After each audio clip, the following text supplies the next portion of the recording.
गर्भस्थ परीक्षित की रक्षा और जन्म का विवरण जानते हैं आगे। श्री गणेशाय नमः। ओम नमो भगवते वासुदेवाय।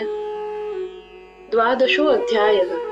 शौनक उवाच अश्वत्थामनोपसृष्टेन ब्रह्मशीर्षणोरुतेजसा उत्तराया हतो गर्भ ईशेना जीवितः पुनः। शौनक ऋषि बोले, अश्वत्थामा द्वारा छोड़े गए अत्यंत प्रचंड तेजस्वी ब्रह्मशीर अस्त्र से उत्तरा का गर्भस्थ शिशु नष्ट हो गया था। फिर भगवान ने उसे पुनः जीवित कर दिया। तस्य जन्म महाबुद्धेः कर्माणि च महात्मनः निधनं च यथैवासीत् स प्रेत्य गतवान् यथा। उस महान बुद्धिमान और महात्मा राजा परीक्षित का जन्म किस प्रकार हुआ, उन्होंने कौन कौन से महान कार्य किए, उनका देह त्याग कैसे हुआ और मृत्यु के बाद उन्होंने कौन सी गति प्राप्त की। तदिदं श्रोतुमिच्छामो गदितुं यदि मन्यसे ब्रूहि नः श्रद्धानानां यस्य ज्ञानमदाच्छुकः।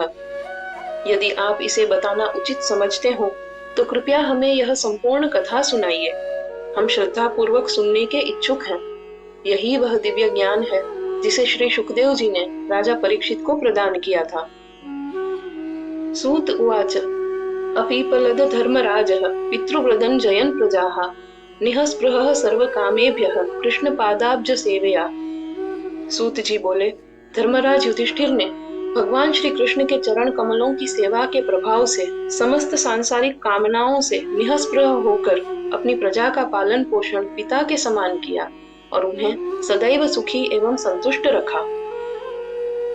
संपदः ऋतवो लोका महिषी भ्रातरो मही जम्बूद्वीपाधिपत्यं च यशश्च त्रिदिवं गतम्। धर्मराज युधिष्ठिर के पास अपार संपत्तियां थी, अनेक यज्ञों का पुण्य था, दिव्य लोकों की प्राप्ति का अधिकार था, महारानी द्रौपदी और पराक्रमी भाइयों का साथ था, संपूर्ण पृथ्वी तथा जम्बूद्वीप पर उनका आधिपत्य था और उनकी कीर्ति स्वर्ग तक फैल चुकी थी। फिर भी उनका मन इन सब में आसक्त नहीं था। किम ते कामाः सुरस्पारः मुकुंद मनसो द्विजाः अधिजहरुर्मुदं राज्ञः क्षुधितस्य यथेतरे। हे द्विजगण, जिन धर्मराज युधिष्ठिर का मन भगवान मुकुंद में पूर्णतः अनुरक्त था, उनकी आंतरिक प्रसन्नता को वे भोग भी नहीं छीन सके, जिस भोग को देवता भी पाने की इच्छा करते हैं। जैसे किसी भूखे व्यक्ति को अन्य तुच्छ वस्तुएं संतुष्ट नहीं कर सकती, वैसे ही सांसारिक वैभव उनके लिए कोई आकर्षण नहीं रखता था।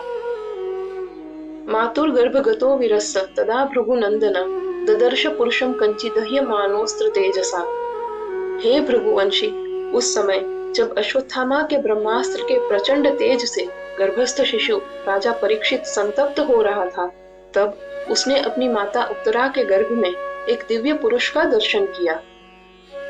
श्रवण यात्रा में जुड़े रहिए। अगला भाग इसी अध्याय को आगे बढ़ाता है। श्री कृष्णार्पणमस्तु।